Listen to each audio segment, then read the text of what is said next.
I've used a lot of meal services, but Hungry Root truly stands out because it's built around the way real families live and eat. They don't just send meal kits. They personalize your grocery cart and meal plan based on your preferences and dietary goals. All I had to do was take a short quiz, and right away, their smart cart technology started building a cart that fit how we eat. Now, each week feels easier, like someone else is doing the thinking for me. I've been focused on cleaner eating lately, and I love that Hungry Root keeps out over 200 additives, including things like high fructose corn syrup and artificial sweeteners. Their meats are hormone and antibiotic free, and the produce options include organic and non GMO picks. They also stock brands I already trust, like Oatly, Vital Farms, and Harmless Harvest. One of our favorite meals has been the teriyaki salmon with green beans, light, flavorful, and done in 12 minutes flat. Plus, I've noticed we waste less food, spend less time shopping, and even save money by skipping those impulse grocery buys.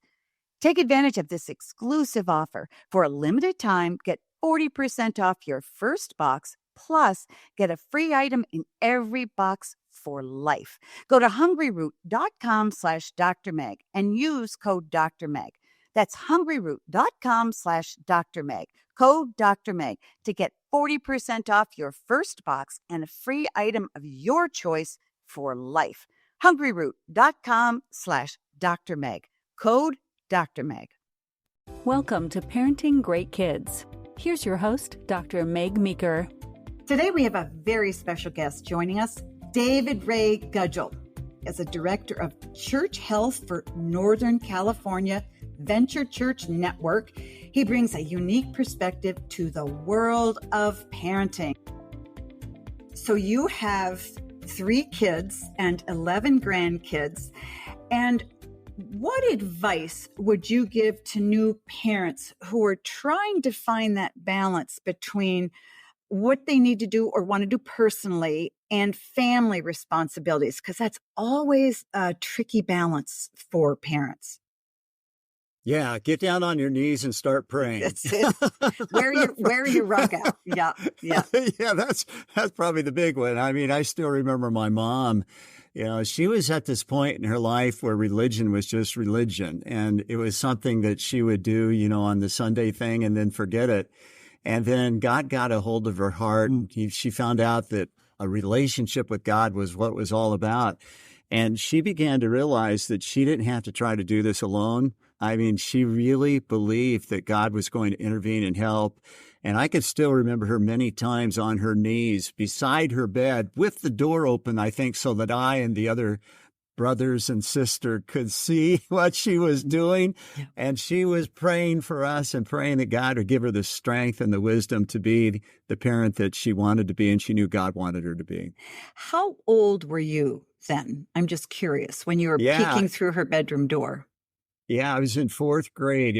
I can still remember this, 4th and 5th grade, because they had this awakening experience. They went to a church where they had this conference for a week, and their lives changed. I mean, before that, we went to my dad's church one week and my mom's church the next week. Mm-hmm. And it just kept flipping like that. And it became a personal thing for them. And that began to change our home. Now, it still wasn't perfect. Mm-hmm. We're not perfect. But it really began to make a difference. And I say that kidding around in the sense of, get down on your knees. But honestly, I think this thing is bigger than us. And we need wisdom. We need help. And I believe God is ready to give us that. So, He's given us the gifts of children, grandchildren.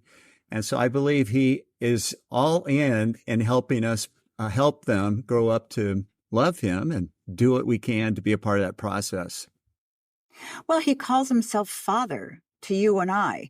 And how many times would you ignore your father's advice if he weren't perfect? I can see ignoring your father's advice if he's kind of creepy, but if you've got a perfect father who God is, so many times we ignore His advice. I want to go back to your parents' epiphany, their spiritual epiphany.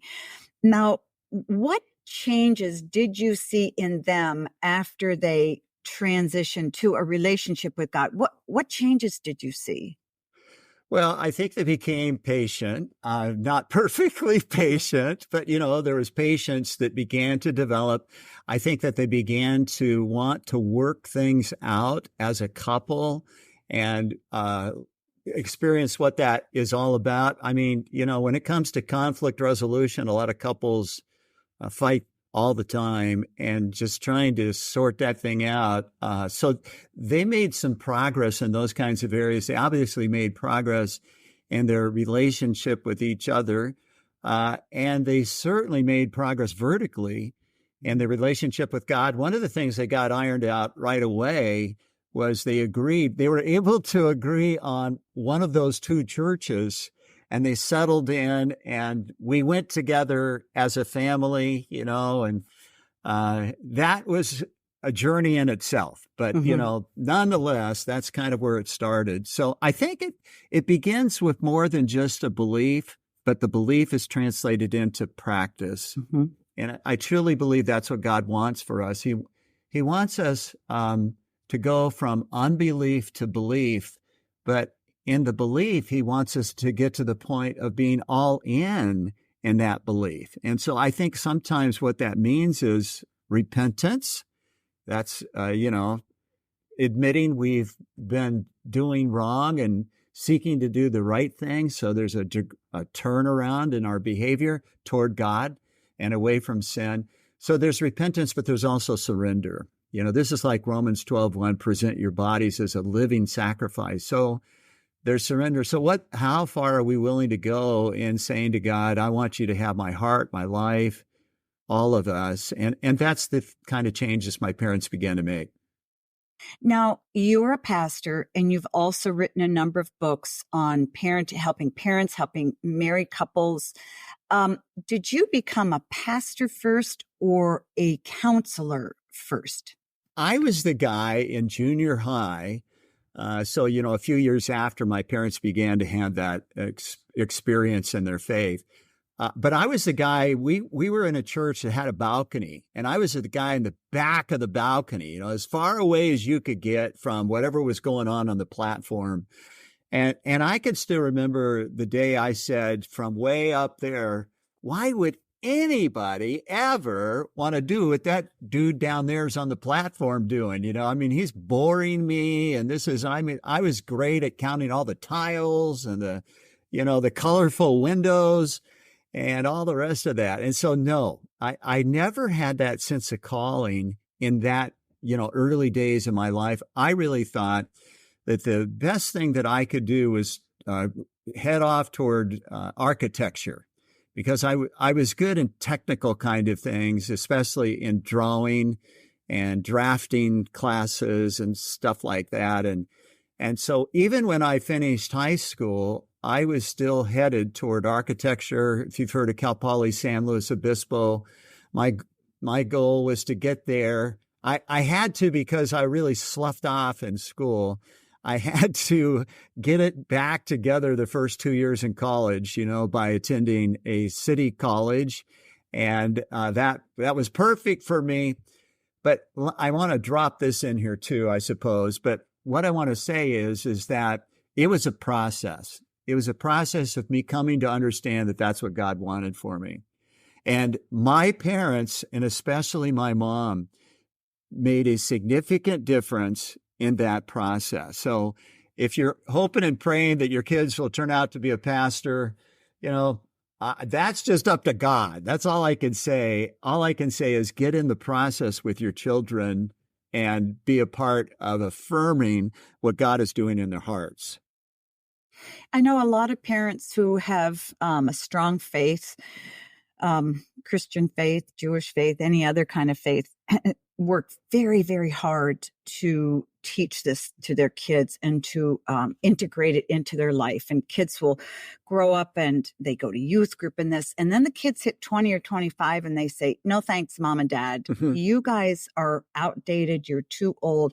And it's very discouraging for parents, and they can be quite despondent. What would you say to that parent of an adult child who turns away from their faith, maybe even becomes an atheist? Mm-hmm. I would say the same thing I would say whether they had faith or not, but I would say continue to build the relationship, because as soon as you lose the relationship, you got nothing. You're not going to be able to influence their life. And so even though your children may not be where you would hope they would be or you think God wants them to be, this can very much be a part of the process of them becoming the people or the person that God wants them to be. So, I mean, let's face it, Peter, didn't get it together the 3.5 years he was with Jesus. And I mean, even at the very end, for him to say, I'm going back fishing, in other words, I'm going to go do something that I know how to do. And as far as I can tell, this 3.5 years with Jesus was a waste of my time. So, I mean, that's pretty devastating.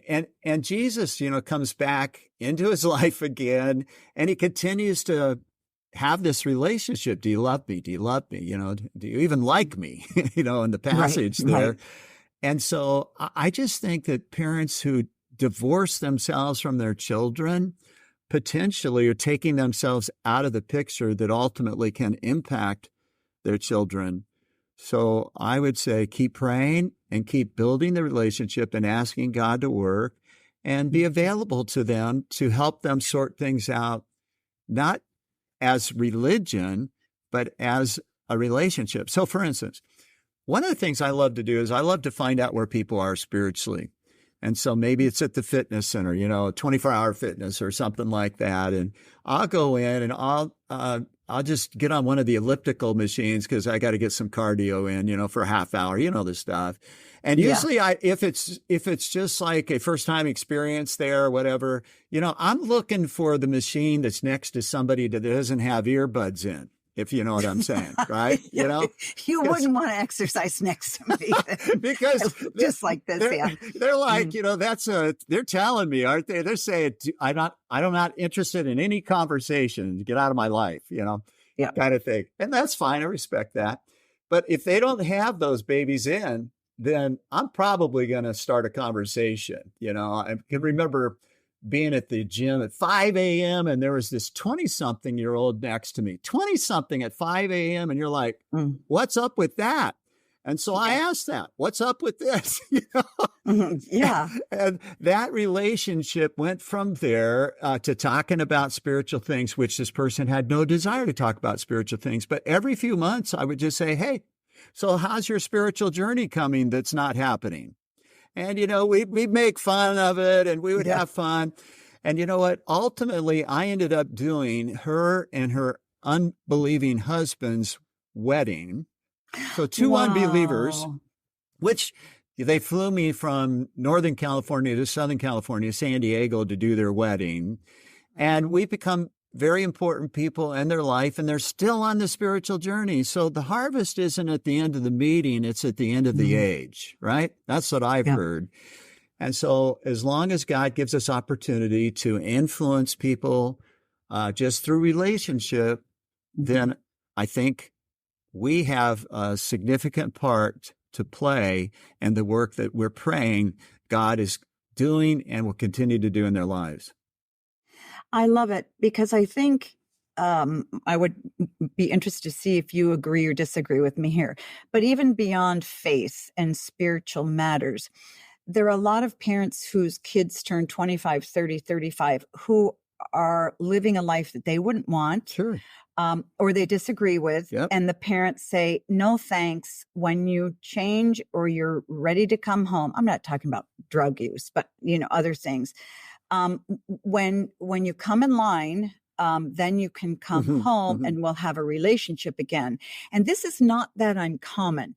So how would you counsel parents of adult kids in that way? Same thing, or would it be different? Well, I think it's interesting because even God continued to express common grace to people that turn their back on him. So the story of the Old Testament is not so good, if you know what I mean.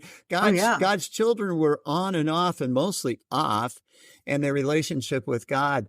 And so just take, for instance, after they said no, God had made a big deal out of, I'm going to take you to the promised land. right? Right. Land of milk and honey. They get there and they find out there are giants living there. And they said, we're not going, we're not going in. And so God said, okay, fine. You got 40 years. And some of them immediately die. That's an immediate consequence. The rest of them live out their lives for however long that was. But at the end of 40 years, it was all over for them. Okay. Except for their children and grandchildren. Their children and grandchildren are watching this play out. But even in the midst of all of the dying, God's common graces were evident.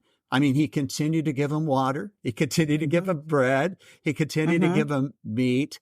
And even on one occasion, remember, they're like really moaning and complaining about what he's given him. I mean, it's like, this is awful, same old stuff every day, all that baloney. And so not baloney because they're kosher, but anyway, but you get the idea. And so what happens is that he's tired of the complaining. So he sends vipers, right? Snakes, poisonous snakes, which bite all these people. And they start, griping about that and come to Moses, please help, and all the rest of the stuff. And what does God do? God gives them an image that ultimately we look at to remember Jesus Christ. He gave Moses this plan that if anybody was bit by a snake, he was to take this wooden staff and raise it up, a staff that he had crafted a serpent on it. And if they looked to this wooden staff, then they would live and not die. Well, that sounds to me like Jesus, Jesus. Yeah. And so all God is doing is he could have just said, I'm done, it's over. But he continued to show them his love and his grace. And who knows what took place during those years in terms of how many of them turned back to the Lord. They eventually... I think I would have been one of the ones that died early on because I would have gotten so angry. You talk about this promised land and what's this bread and water kind of thing. And who's this guy who's a little wacko that's leading us? Yeah. I mean, truly, I feel for these people, but that's why God put them in there. So, we can kind of identify with them.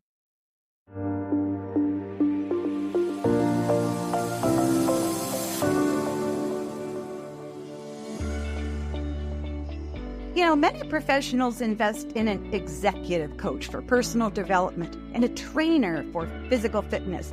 Now, you can hire me, a best-selling author and expert coach, to help you raise great kids.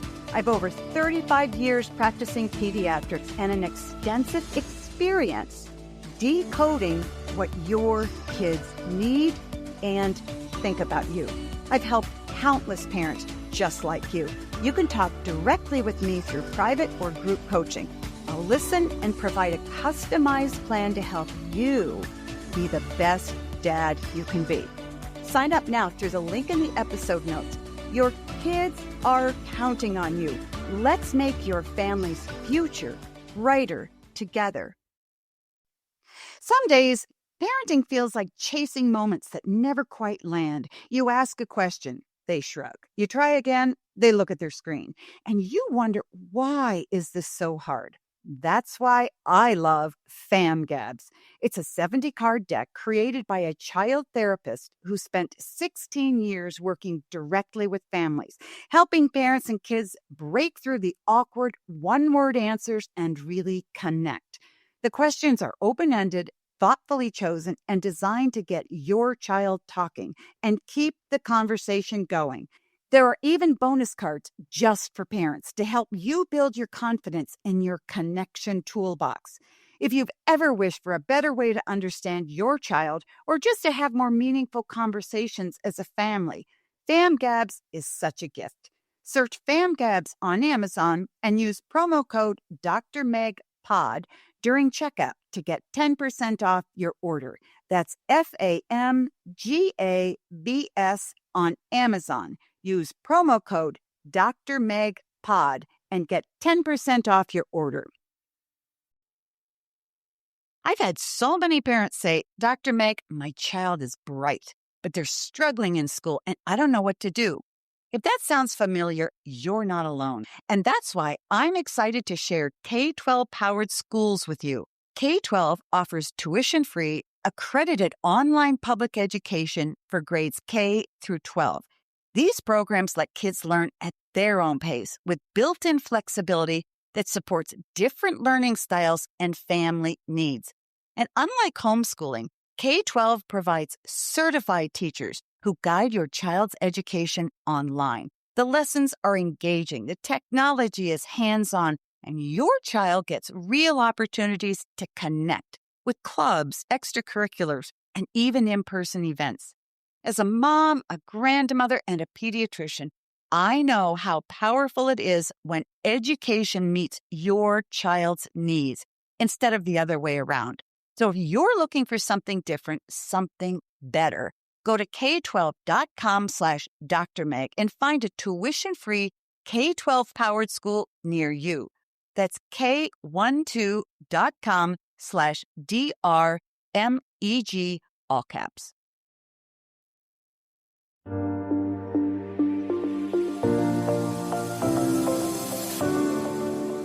Let's talk about helping kids. It's a very hard time to raise kids. You probably, like me, raised your kids without cell phones. You had VCRs with the square tapes that you stuck into the video player, and you watched a movie that everybody selected. And now little kids are walking around with the world in the palm of their hand, and some of it's good and some of it's bad. Family dynamics have dramatically changed because of the internet, screens, and so forth.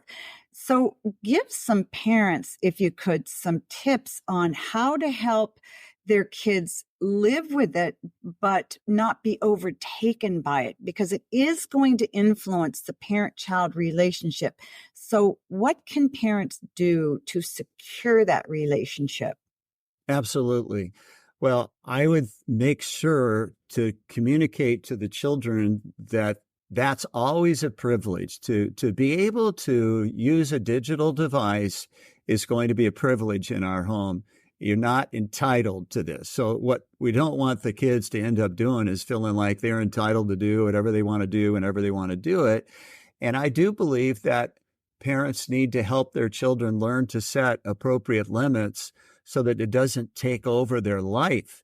And of course, part of the challenge of parenting is helping our children make wise choices.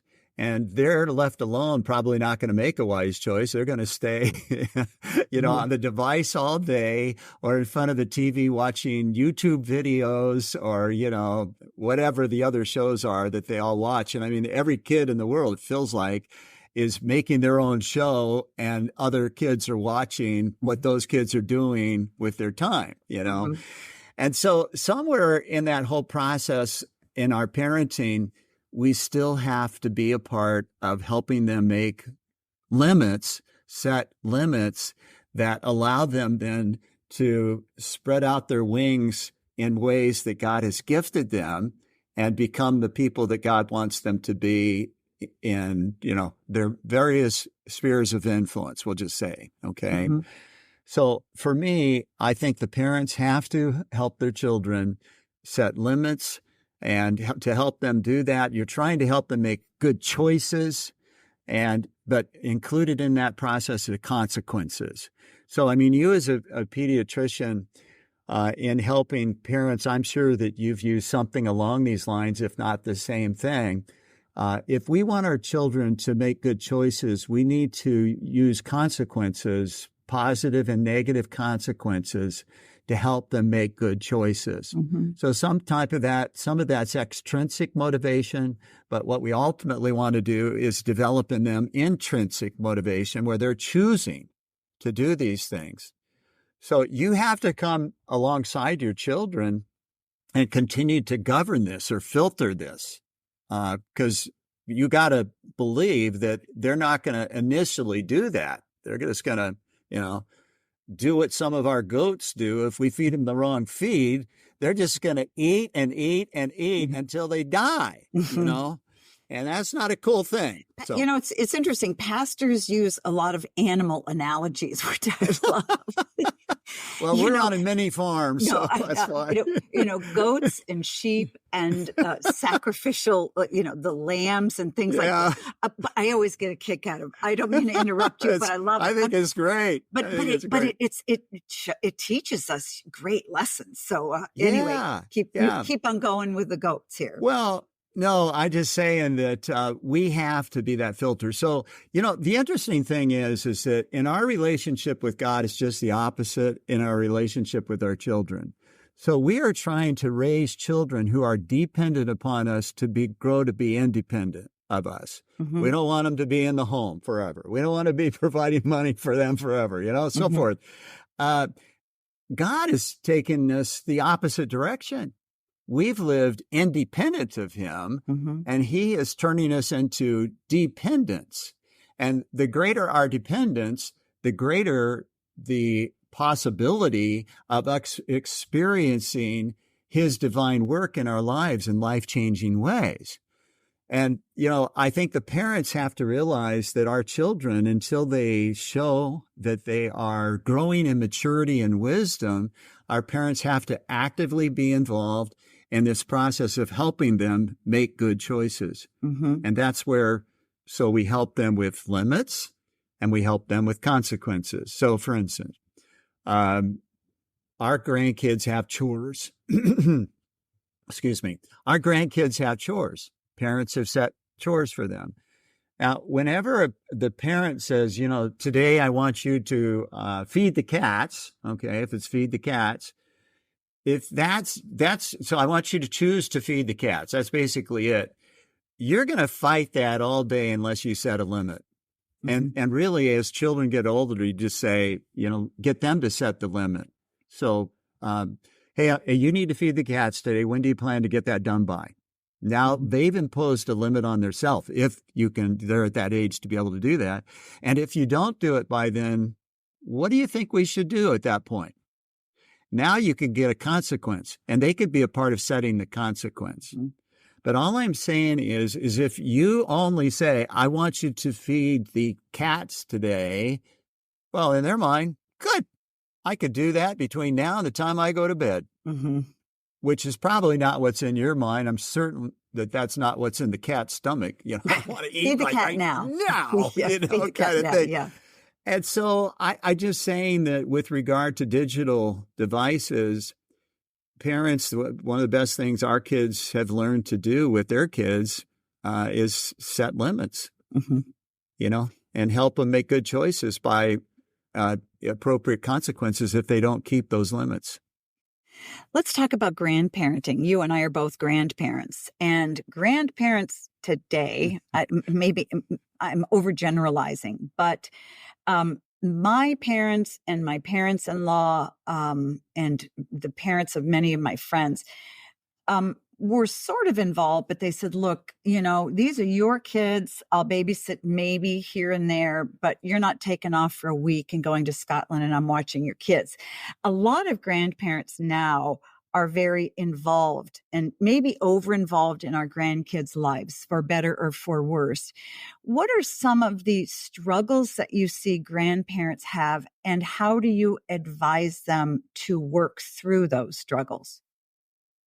Yeah, I think we can become an interference to what the parents want to do, or what they're trying to do and so forth. And so, the word is caution. But yellow. This is a yellow signal in some ways. Grandparenting, you just can't just take the green and say, I'm going for it, And so I think we need wisdom, and we need patience, and we need restraint. And if we have a check in our spirit, I think that we need to pay attention to that check in our spirit. Colossians 3:15 says, let the peace of Christ be the rule in your heart.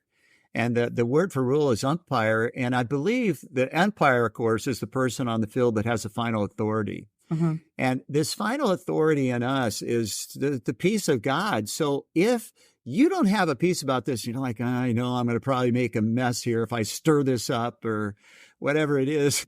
Don't stir it up. Don't stir it up. Right. Back off and in an appropriate time, have a conversation about that and ask them, help you set appropriate limits on yourself and on what you say or don't do. Because, I mean, we live on the same property with most of our family. Wow. So, yeah, we never imagined that this would ever happen.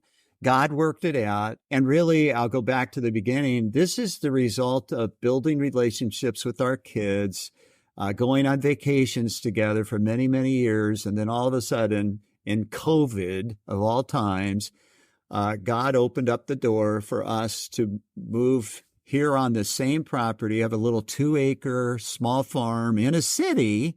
It's crazy. And our second son lives here and his 4 children, his wife and 4 children, our daughter and her 5 children, the 2 birth to them, and then the 3 stepchildren. So her and her husband live on the property. My wife and I, Bernice, live on the property. We live in the barn on the farm. Okay. So you and your wife do? Yeah, we do. It's it's absolutely fun. So we're on this property too. And our oldest son and his wife and their 2 kids said, well, we just can't do that. So they're living 2 minutes away off the farm. Yeah, it's pretty funny. Wild. That's wild. And so one of the biggest things we've been learning to do is to give each other privacy and to give each other space and limits and, to operate with great care and sensitivity. And yes, if we had some tears and hard conversations and difficult learnings, yes, it's all been a part of it.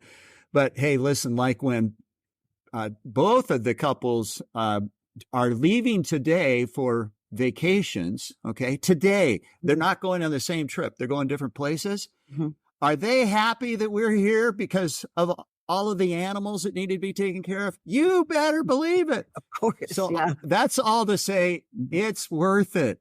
Yeah. It's worth the challenges of having a close relationship with your family, whether you live together or not. I'm not saying you need to do that. Mm-hmm. It's worth it. And so when we cross the line, which we've done, we try to do the smart thing. Resolve the problem, not ignore the problem, not deny there's a problem, not. Do your kids let you know when you've crossed the line? That's happened, yes. In fact, usually we try to get that said in person and not in text messages. Right. You know what I mean? Oh, I know. That's a whole nother problem. Yeah. We try to fix problems in person. And if you want to confirm or affirm people, go ahead and send the text message, put it in print so you can read it for 1,000 years. But, in terms of correction, we just are really adamant that we don't want to correct through print, even on the phone. We would rather just be able to see each other and talk. Mm-hmm. I think that's great advice, and it's wise advice. But I think that can be one of the diciest things about being a grandparent is overstepping your bounds, going in and trying to usurp a parent's authority. And it can be hard for grandparents to recognize, but to give kids permission, our kids permission to say, look, you're raising your family in a certain way, and it isn't probably the way I would do it. And I want to honor that. So if I step over the line, would you please let me know? And when they point it out to you, it's never fun. But you have to deal with that, because if you want a good relationship with them and with your grandkids, and you still want to see your grandkids, then you really need to be able to do that. And I think that's a really tough thing. We only have a couple minutes left, and I'm going to ask you a hard question here. You've written a number of books: Before You Leave Home, Before You're Engaged, Before You Live Together, and Enjoy Your Marriage More. 3 Keys to a Great Marriage. Which is your favorite and why? Before You Get Engaged. Yeah, that was just a lot of fun because, couples are so excited, anticipating, oh, he could be the one, she could be the one. And all of it's involved in that.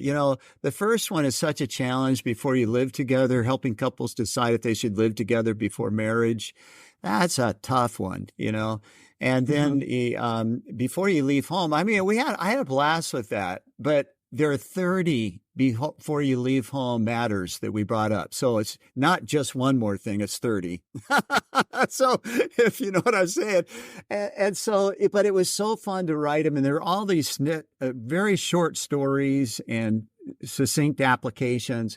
And the students love to read it with their parents or not with their parents. So I really love that. I mean, of course I love Enjoy Your Marriage more.